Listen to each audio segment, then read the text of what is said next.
우리가 잠깐 고개를 하늘로 올려다 보셨으면 좋겠습니다. 한번 내려보세요. 잠깐 올렸지만 이 목이 참 뻣뻣하지 않습니까?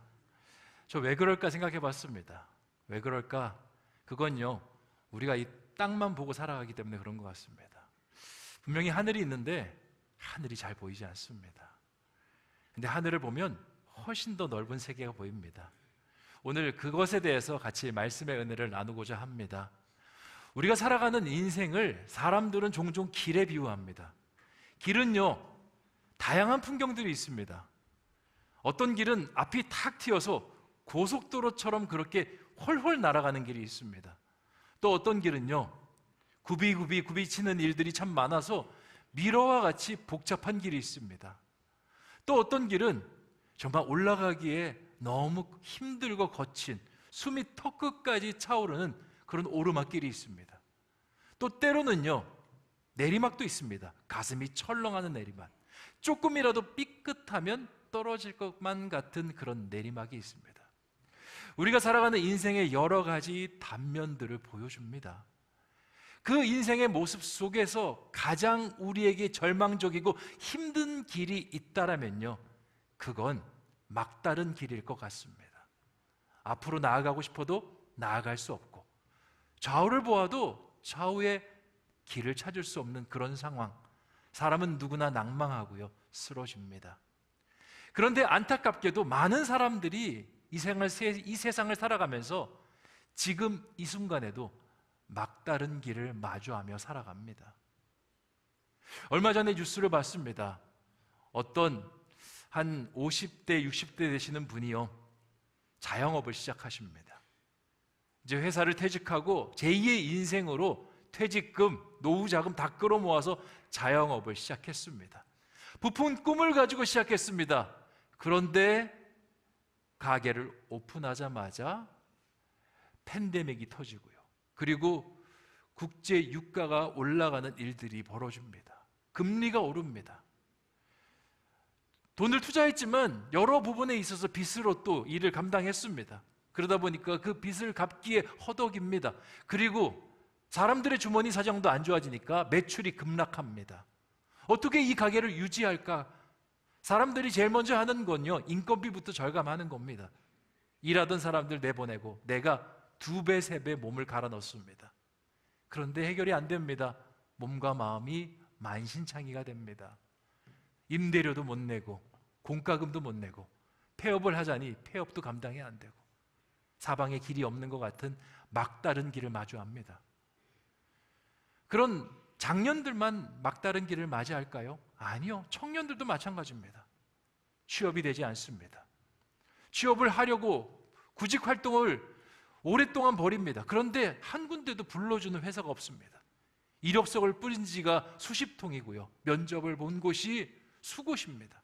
아무 곳에서도 연락 오지 않습니다. 나이가 점점 들어갑니다. 친구들은요, 전부 자리를 잡아서 행복한 가정까지 꾸리는데 나는 가정에 부담이 되고 있습니다. 나는 직장이 없어서 취업 준비 중이라 부모님은 여전히 나를 향해서 서포트하는데 미안해집니다. 나 때문에 고생하는 가족. 근데 보이지가 않습니다. 나이가 더 들어가니 더 앞이 꽉 막힌 것 같은 그런 불안한 마음이 듭니다. 우리가 세상을 살아갈 때 이 막다른 길은요, 이런 경제적인 부분이나 어떤 진로적인 부분에 한정되지 않습니다. 인생의 외롭고 처절한 생의 무게를 안고 살아가는 사람들 중에 막다른 길을 맞이한 사람들이 있습니다. 가족이 아픈 분들, 부모님이 치매이거나 그리고 사고로 인해서 평생 그 자리를 곁을 지켜야 되는 분들, 내 인생이 없습니다. 가족들 케어하느라 내 시간, 내 꿈, 내 커리어, 모든 것이 다 날아갔습니다. 그러면서 몸과 마음은요, 하루하루 피폐해집니다. 나를 더 절망스럽게 만드는 건 이 절망의 터널이 언제 끝날지 모른다는 사실입니다. 그러면서 희망 없이 그렇게 삶을 살아갑니다. 또 어떤 경우에는 반대입니다. 내가 그런 케어를 받는 사람입니다. 열심히 살았습니다. 최선을 다해서 살았습니다. 그런데 예기치 못한 사고로, 예기치 못한 질병으로 삶이 무너졌습니다. 병원에서 치료할 수 없다고 하고요, 그리고 치료할 수 없는 부분을 가족들이 함께 같이 그렇게 돕습니다. 몸은 아픈데 가족들을 보니까 더 마음이 아픕니다. 어떻게 하면 좋을까? 어떻게 하면 좋을까? 방법이 보이지 않습니다. 막다른 길에 있는 것 같습니다. 이런 막다른 길과 같은 상황에서 우리는 어떻게 길을 찾을 수 있을까요? 아니, 길이라는 것이 존재할까요? 오늘 이 자리에 오신 분들, 여러분들도요, 크고 작다만의 차이가 있지 다 나름대로 인생의 막다른 길 하나 정도는 갖고 계실 거라고 생각합니다. 그게 경제의 문제일 수도 있고요, 관계의 문제도 있을 수 있고요, 자녀의 문제, 아니면 건강의 문제일 수도 있습니다. 문제는 다양하지만 마음은 똑같습니다. 그 문제 때문에 마음이 갈 곳을 잃는다라는 거. 그런데 제가 여러분에게 희망을 드리고 싶습니다. 길이 있습니다. 방법이 있습니다. 해결 방안이 있습니다. 어디에 있느냐? 바로 여기 성경 하나님 안에 있습니다. 성경을 보면요, 인생의 막다른 길을 경험한 사람들이 부지기수로 나옵니다. 엄청나게 많이 나옵니다. 그런데 재밌는 건 단 한 사람도 길을 찾지 못한 사람이 없습니다. 전부 하나님 안에서 길을 찾았습니다. 오늘 그것에 대해서 이야기를 같이 나누고자 합니다. 오늘 우리가 읽었던 시편 121편의 말씀, 이 시편의 저자도요, 인생의 막다른 길에 다다르게 되었습니다. 얼마나 막다른 길인지 그가 이렇게 하늘을 향해서 한탄합니다. 내가 산을 향하여 눈을 들리라. 나의 도움이 어디서 올까? 내가 산을 향해 눈을 들었는데 사방천지에 나를 도와줄 사람이 없어서 그렇게 한탄하며 내뱉는 절규의 말입니다. 이 시편은요, 시라는 장르의 글이어서 시적인 표현으로 이 막다른 길을 표현합니다.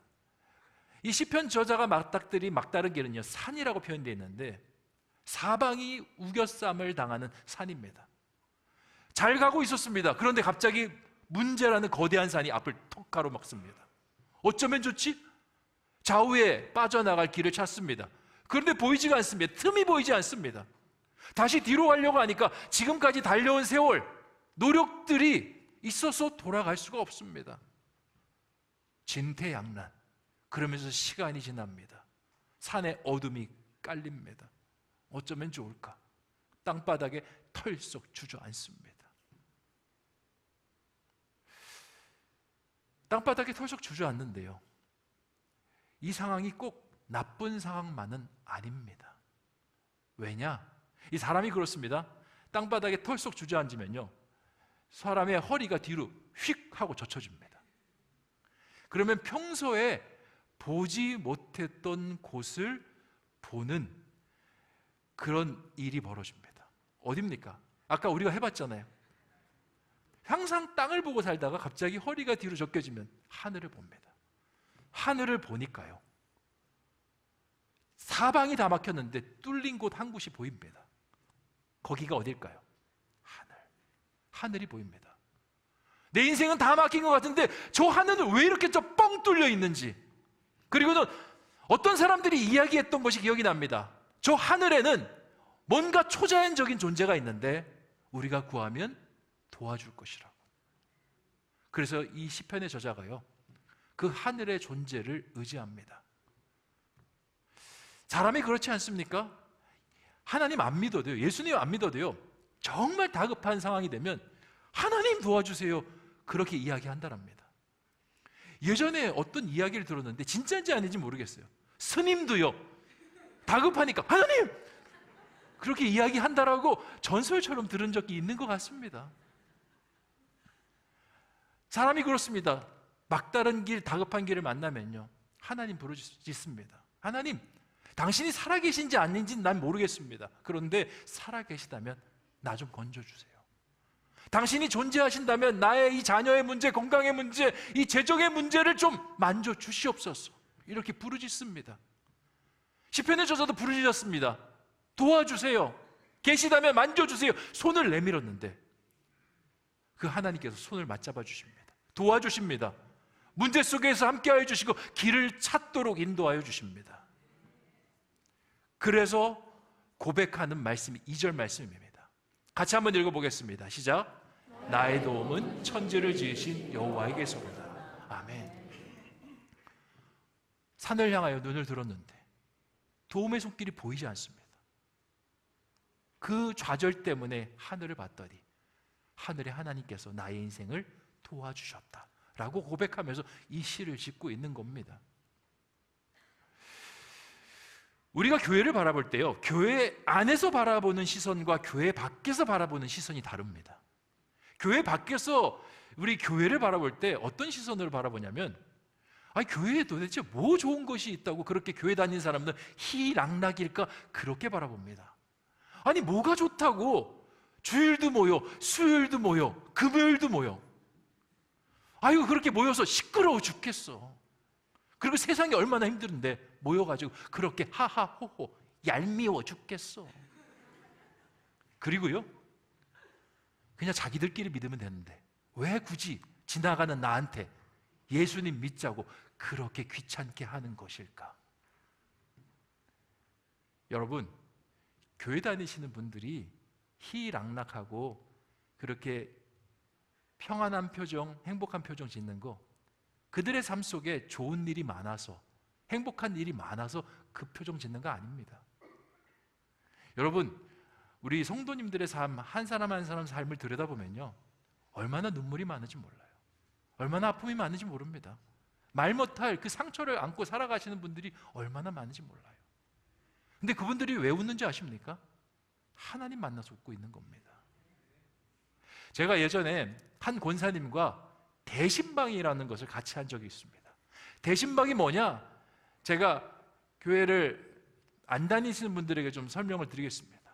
교회는요, 1년에 한 번 이 성도님들의 집집마다 방문하는 일을 합니다.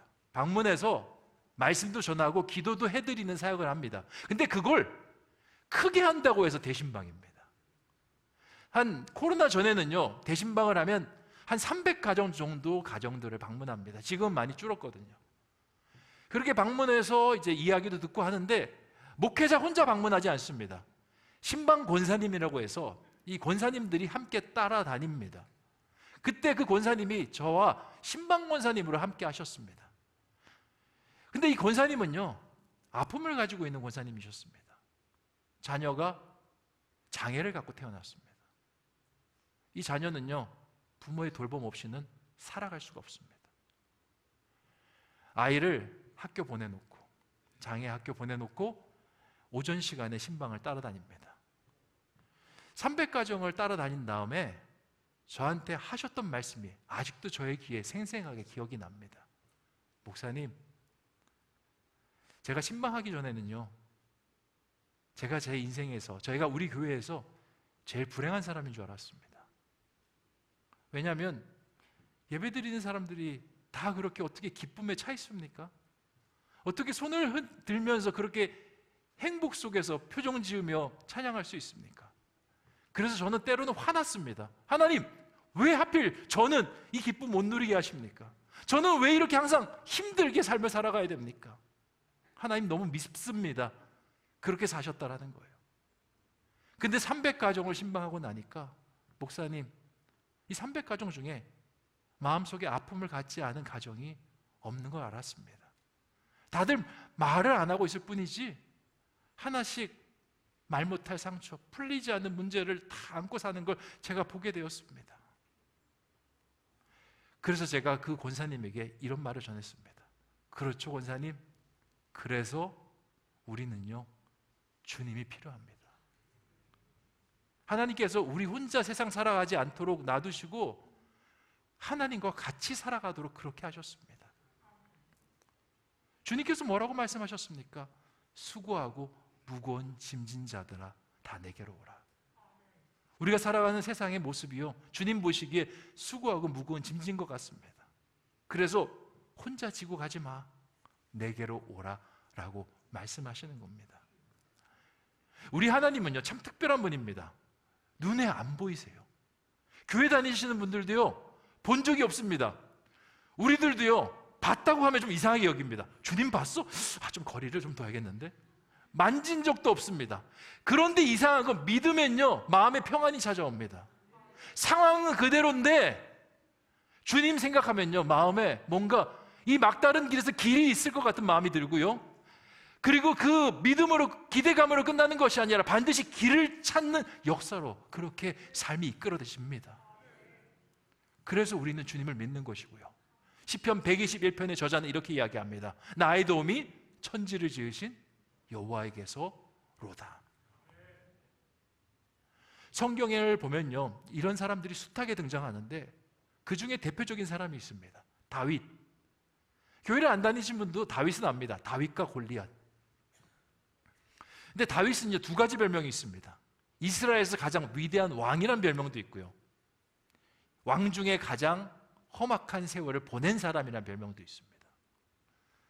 다윗이요, 언제부터 인생이 곤두박질 치기 시작했냐? 골리앗을 쓰러뜨리고 나서 곤두박질 칩니다.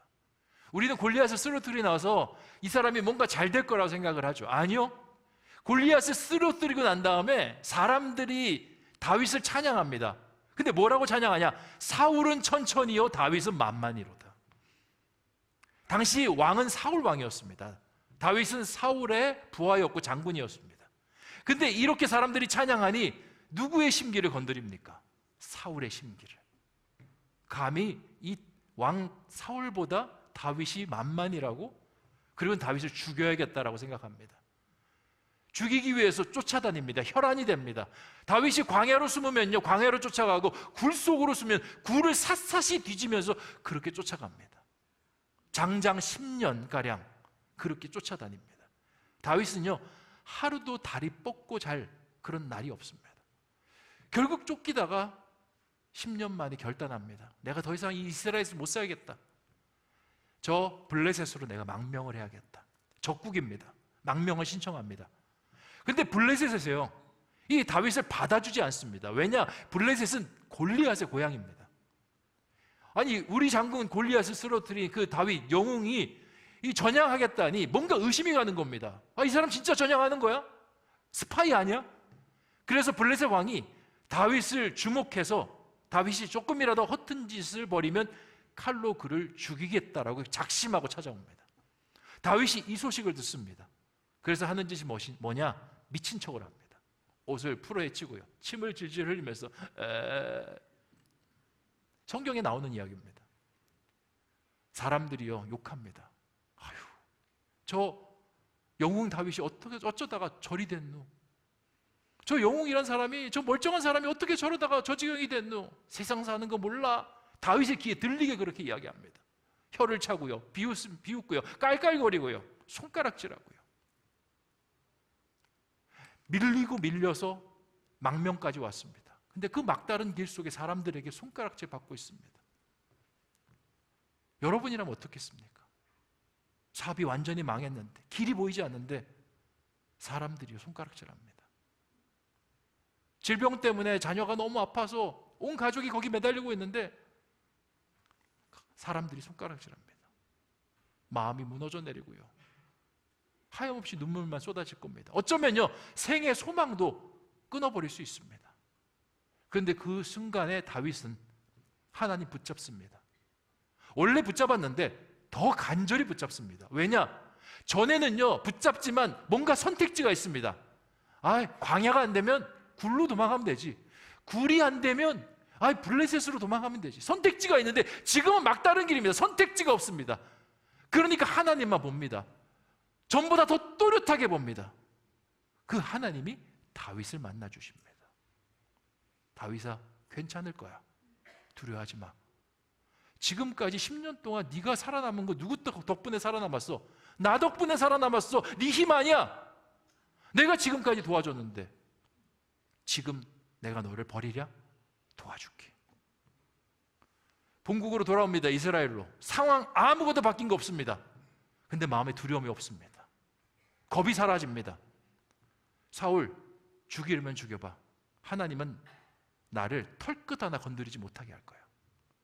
사울이요, 3,000명의 군대를 끌고 쫓아옵니다. 다윗을 못 잡습니다. 잡을만 하면 피할 길을 주시고요, 잡을만 하면 피할 수 있는 은혜를 주십니다. 나중에 어떻게 된 줄 아십니까? 사울이 하나님의 심판을 받아 죽고요, 다윗이 이스라엘의 왕이 됩니다. 근데 보통 왕이 아닙니다. 하나님 안에 위대한 왕. 이 위대한 왕이 될 수 있는 동력이 뭘까요? 막다른 길이었습니다. 인생에 아무런 선택지도 남지 않은 막다른 길에 하나님을 또렷하게 쳐다봤고, 그 또렷하게 쳐다본 그 믿음이 그에게 평안과 견딜 수 있는 힘과 마지막에 인생을 역전하는 그 놀라운 능력을 만들어냈습니다. 세상은요, 막다른 길 만나면 불행이라고 합니다. 악재라고 합니다. 어떻게 그렇게 악재를 만나서? 세상은 그렇게 이야기하는데 하나님은 그렇게 이야기합니다. 아니야, 그건 기회야. 땅만 보는 것이 아니라 하늘을 볼 수 있는 기회. 나는 항상 하늘에서 있지만 너희는 항상 땅만 보는구나. 목표만 향해서 끊임없이 달려가는 우리. 좌우를 보더라도 좌우의 풍경을 보는 게 아닙니다. 경쟁자들. 그들보다 빨리 달려야 되는데. 그렇게 하다가 하늘이 보일 때가 있습니다. 언제? 앞뒤 좌우가 다 막힐 때. 그래서 하나님 봅니다. 그 하나님 만나서 우리는요, 아픔을 가지고 살아갑니다. 지금 인생 속에서 막다른 길을 마주하는 분들 계십니까? 하나님 한번 붙잡아 보셨으면 좋겠습니다. 지푸라기도 붙잡잖아요. 하늘을 향해서 한번 손 내밀어 보셨으면 좋겠습니다. 하나님 도와주세요. 반드시 도와주실 것입니다. 우리가 그렇게 말할 수 있는 건 우리를 그렇게 도와주셨기 때문에 그렇습니다. 도와주시고요, 길을 찾게 하시고요, 반드시 지금의 어려움을 헤쳐나가도록 인도하실 것입니다. 그리고 우리의 고백이 이것이 될 겁니다. 나의 도움이 천지를 지으신 누구? 여호와에게서로다. 기도하겠습니다. 좋으신 아버지 하나님, 오늘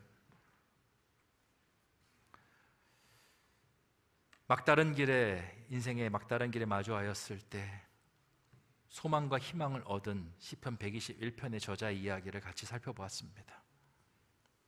큰 산이 앞을 막고 좌우를 막고 뒤조차도 갈 수 없는 상황 속에 한없이 무너져 내립니다. 세상은 그 상황 속에서 끝났다라고 합니다. 포기하라고 이야기합니다. 그런데 하나님은 뚫린 곳이 있지 않느냐라고 반문하십니다. 어디 가요? 하늘이 뚫렸잖아. 하늘이 뻥 뚫려 보이지 않니? 오히려 사방이 막히니 하늘이 더 또렷이 보이지 않니? 말씀하십니다. 나를 봐. 내가 지킬게. 내가 붙들어 줄게. 교회 다니는 사람들 뭔가 좋은 일 많고 행복한 일 많아서 그렇게 희희락락 행복해하는 거 아닙니다. 힘들고 어렵지만 이 주님 계신 교회에 오면 하나도 생각 안 나기 때문에, 마음 평안 찾아오기 때문에 그렇게 웃을 수 있는 것입니다. 우리가 만났던 하나님을 우리 새 가족들도 한번 만나보는 은혜가 있게 하여 주시옵소서. 감사를 드리오며 모든 말씀 예수님의 이름으로 기도하옵나이다. 아멘.